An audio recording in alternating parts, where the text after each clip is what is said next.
Kau bilang kau menang debat lawan domba yang sesat. Kau bilang banyak yang tobat. Itu kamu sudah lakukan belum? Saya sudah lakukan. Apa itu? Bikin apa kamu? Saya mengajar. No, mengajar itu profesi kamu atau apanya kamu? Namanya kan melayani Tuhan itu. No, bukan itu. Jangan kemana-mana. Saya kan cuma nanya. Kamu sudah melakukan. Kamu itu guru gitu kan? Kamu guru. Ya. Kamu guru. Jadi kamu dapat uang dari mengajar. Kamu dapat uang. Pak Paul, kita kalau berbicara jangan kemana-mana. Jangan kemana-mana dulu. Saya lagi tanya dulu. Kamu dapat uang nggak dari mengajar? Saya tidak dapat uang, Pak Paul. Jadi kamu hanya mengajar dulu. Makanya pakai apa? Saya mengajar gratis. Nah, terus makannya kamu gimana? Ya. Makannya kamu gimana makannya tiap harinya? Ini kan yang Pak Paul tanya ini masalah privasi saya, Pak Paul. Bukan masalah privasi. Saya kan nggak nanya gajinya kamu berapa. Kamu kan katanya kamu mengajar. Lalu kamu cara hidupnya kamu dari mana? Kamu mengajar gratis. Lalu kamu hidupnya dari mana? Penghidupannya kamu? Masalah privasi, Pak Paul. Saya tidak bisa. Udah, kalau gitu kamu nggak bisa ngomong di sini. Ya. Kalau orang lapar, gimana mau kerja? Kalau orang lapar, gimana mau sekolah? Ya. Jadi yang kamu bilang itu hanya teori. Kalau orang lapar nggak bisa.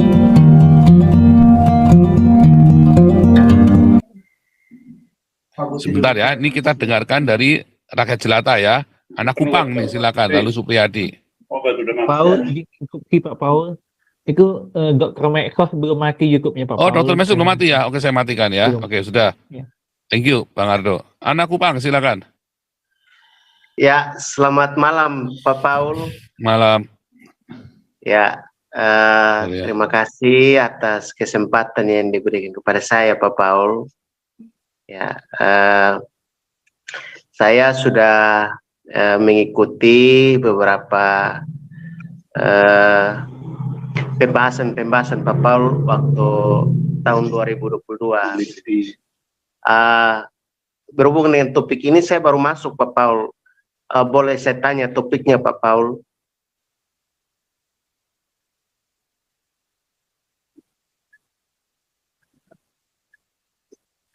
Topiknya hari ini adalah setiap hari mengganggu gereja, setiap hari mencabuli santriwati.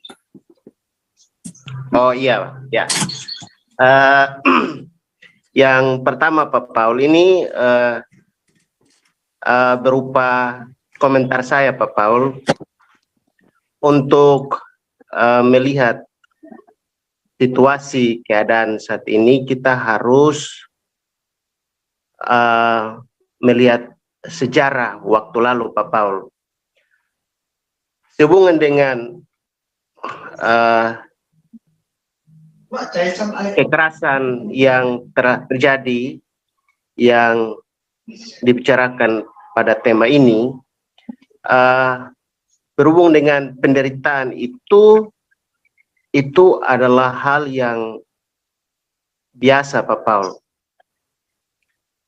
yang sudah terjadi sebelum kita ada. Dan bagi saya sebagai orang Kristen, penderitaan itu adalah awal dari satu pertumbuhan iman Kristen, Pak Paul. Mengapa demikian?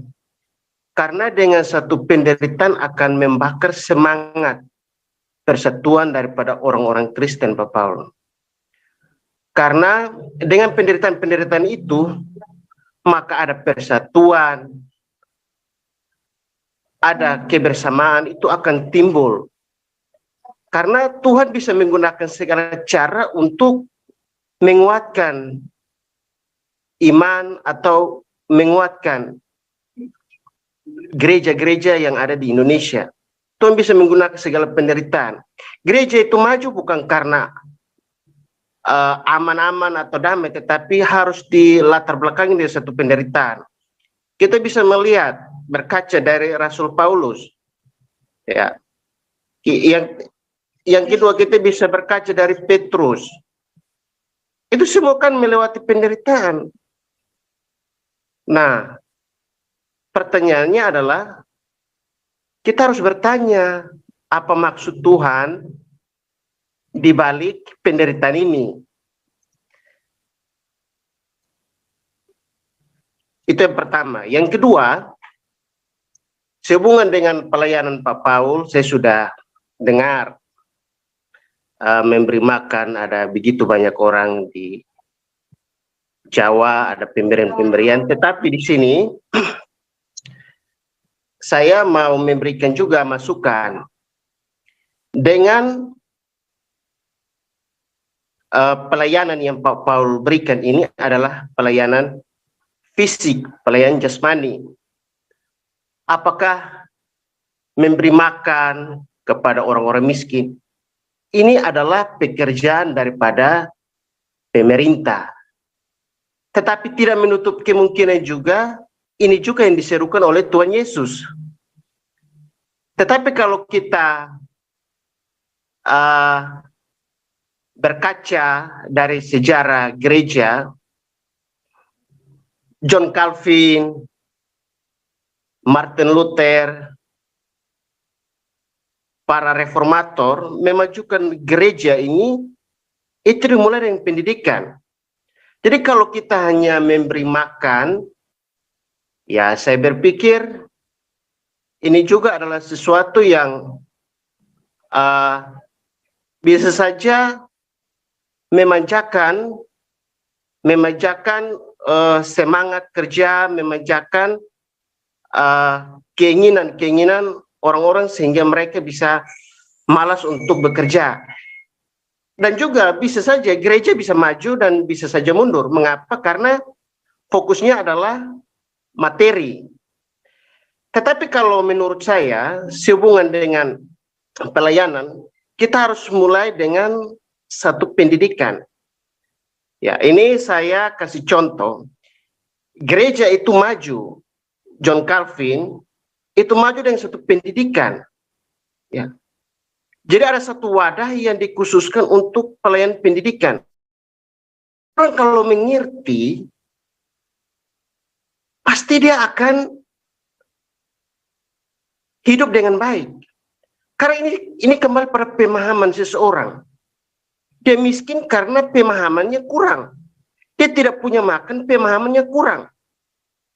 Berhubungan dengan gereja, sebenarnya gereja ditutup ini juga refleksi untuk orang-orang Kristen. Mengapa? Karena orang Kristen tidak menekankan pendidikan. Karena dengan pendidikan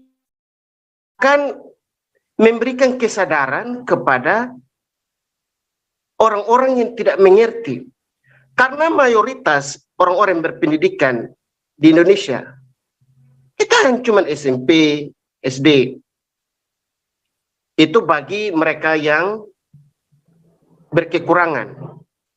Oleh karena itu, ini saran saya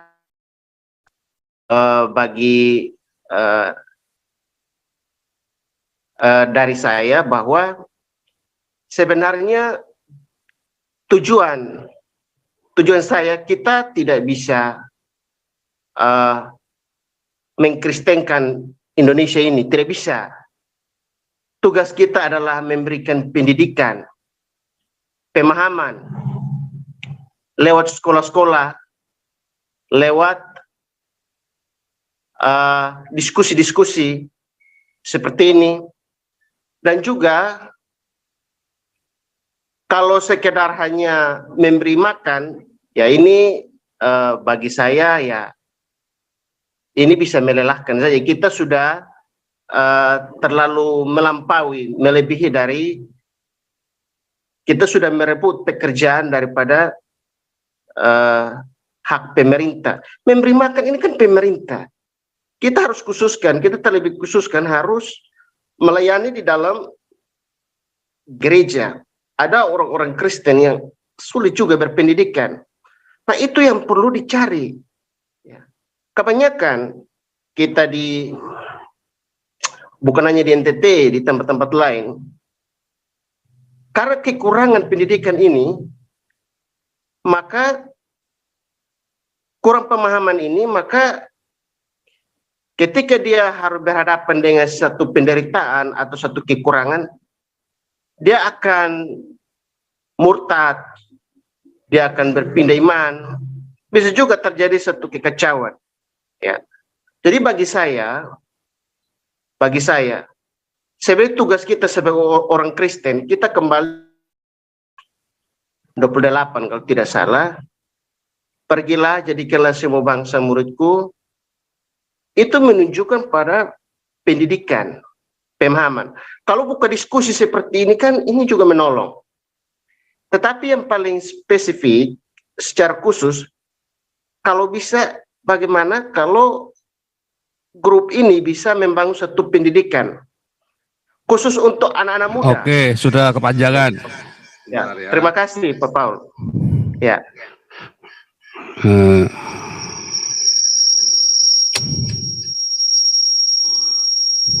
Oke, sorry.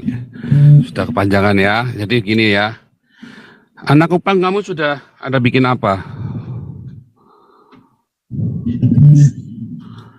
Kamu sudah Kalau bikin yang saya, pendidikan Pak itu Paul, udah belum? Kalau saya pendidikannya sangat. Loh enggak, kamu sudah lakukan yang kamu tadi usulkan itu, kamu sudah lakukan belum? Saya sudah lakukan. Apa itu? Bikin apa kamu? Saya mengajar. Loh, mengajar itu profesi kamu atau apanya kamu? Namanya kan melayani Tuhan itu. Loh, bukan itu. Jangan kemana-mana. Saya kan cuma nanya. Kamu sudah melakukan. Kamu itu guru gitu kan? Kamu guru. Ya, Kamu guru. Jadi kamu dapat uang dari mengajar. Kamu dapat uang. Pak Paul, kita kalau berbicara Jangan kemana-mana. uang, Jangan kemana-mana dulu. Saya lagi tanya dulu. Kamu dapat uang nggak dari mengajar? Low battery. saya tidak dapat uang, Pak Oh, Paul. jadi kamu hanya mengajar dulu. Makanya pakai apa? Saya mengajar gratis. Nah, terus Tidak makannya ada kamu bayaran. gimana? Ya, Makannya kamu gimana makannya tiap harinya? ini kan yang Pak Paul tanya ini kan ini masalah privasi saya, Pak Paul. Bukan masalah privasi. Saya kan nggak nanya gajinya kamu berapa. Kamu kan katanya kamu mengajar. Lalu kamu cara hidupnya kamu dari mana? Kamu mengajar gratis. Lalu kamu hidupnya dari mana? Penghidupannya kamu. Masalah privasi, Pak Paul. Saya tidak bisa. Udah. Kalau gitu kamu nggak bisa ngomong di sini. Ya. Kalau orang lapar, gimana mau kerja? Kalau orang lapar, gimana mau sekolah? Ya. Jadi yang kamu bilang itu hanya teori. Kalau orang lapar nggak bisa kerja, orang lapar nggak bisa sekolah. Ya, Tuhan Yesus berkata apa? Beri mereka makan. Bukan beri mereka kerjaan loh. Beri mereka makan dulu. Ya kan? Orang lapar itu nggak bisa kerja benar. Orang lapar nggak bisa sekolah benar. Ya, bukan beri mereka uang loh. Nggak boleh kita beri mereka uang. Beri mereka makan. Galatia 2, ya kan? Paulus sama Petrus ngobrol-ngobrol. Yang penting jangan lupakan orang miskin, kasih makan. Low battery. Kasih makan. Kisah Rasul 2, Kisah Rasul 4, kasih makan. Apa yang terjadi dengan John Calvin? Gereja sudah kasih makan tiap hari. Apakah itu tanggung jawab pemerintah? Iya. Tapi itu tanggung jawab gereja, bukan tanggung jawab pemerintah saja. Gereja harus bertindak. Kalau gereja saja pelit, kamu lihat sekarang gereja, apakah gereja kasih makan? Apakah gereja kasih sekolah gratis? Enggak. Sekolah gereja itu sekolah paling mahal di Indonesia. Ya. Sekolah gereja, sekolah punya gereja, mau gereja Kristen, mau gereja Katolik, itu sekolah paling mahal di Indonesia. Oh enggak. Harusnya kan gratis kan? Kenapa saya keluar dari sebuah sekolah yang dikelola oleh gereja, terus saya pindah ke sekolah negeri. Saya 6 bulan tidak bayar sekolah. Saya bilang, Mi, sekolah di negeri saja. Kamu Cina, nanti kamu dibully. Tidak apa-apa, Mi, daripada 6 bulan tidak bayar sekolah. Itu sekolah punya gereja loh. Ya, jadi yang kamu ngomong itu hanya retorika. Kalau saya sudah bertindak, yuk kita kasih makan, kita kasih kesehatan, sudah sehat, yuk kita sekarang lagi pikir bagaimana caranya bikin panti asuhan sama bikin sekolah. Nah, semua itu ada tahapannya. Ya, tapi yang kamu ngomong itu hanya retorika. Makanya saya tanya, kamu sudah bikin apa? Ya kan? Kita sudah kumpulin 10 miliar di sini. Ya, selama 2 tahun. Kita bertindak, ya, bukan cuman beretorika saja. Gitu ya. Tetapi kita mau bikin sekolah. Dulu awalnya bikin sekolah saja. Mau sekolah gimana? Ngelapar kok. Siapa yang mereka daripada sekolah, mereka mendingan cari makan. Kamu lihat orang-orang di desa-desa yang miskin-miskin, disuruh orang tuanya jangan sekolah, cari makan. Kita nggak kuat makan. Yang realistis. Harusnya gimana? Ya kasih makan dulu. Kalau sudah kasih makan, kita lihat, oke, kita bikinkan yang lain. Apalagi kesehatan. Kalau sakit siapa yang mau sekolah? Kan begitu kan? Kita bikin baksos di mana-mana sebisa mungkin. Ada beberapa orang kita bantu BPJS-nya. Yang komunitasnya kita, tapi ya, yang kalau komunitas orang lain kita nggak bisa bantu. Tapi yang komunitasnya kita bantu. Nah, pertanyaannya, emang seberapa banyak sih dananya kita? Ya kan? Nah, makanya tadi saya nanya kamu sudah bikin apa? Nah, kalau di sini jangan beretorika. Ya, di sini itu tempatnya orang langsung iya, kerja, terlibat, atau kasih uang. Nah, begitu ya. Begitu, saya bukan mengecilkan, tetapi panjang lebar, jangan beretorika di sini. Nanti akhirnya kita cuman itu tadi ya, nah, ceritanya ahlak, tapi toanya digemborin ke sama. Bahkan gereja pun kita sini kita hantam loh, bukan cuman orang Islam ya, gereja saja kita maki-maki di sini loh. Ya, sorry, oke, kita lanjut ya, supaya jangan kelamaan. Supriyadi, lanjut.